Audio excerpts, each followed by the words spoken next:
The National Coffee Cooperative Federation of Kenya has petitioned Parliament to have 5 farmer-led cooperatives that were granted coffee brokerages admitted to the Nairobi Coffee Exchange.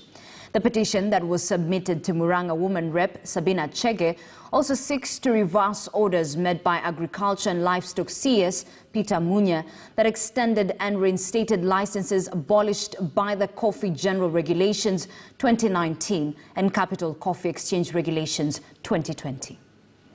We've had a journey from 2016 when we met at Sagana, and His Excellency's, the President's heart was to revive the coffee industry and to make sure that the coffee farmers are happy. And for us, I even went for the public participation. We also passed some regulations in Parliament to make sure that we cushion the coffee farmers.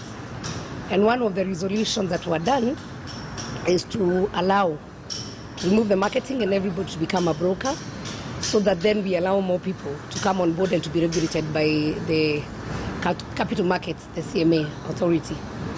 So they have applied to the CMA, they have been given the licenses for brokerage, and NCE, the Nairobi Coffee Exchange, has not allowed them to trade. So it is only fair, because the other marketers are trading, and as they trade, they are foreigners. These are our own people. Why should we allow foreigners to trade and deny our own people to trade? And I think these are some of the things that are making the general public feel like this government of ours doesn't care.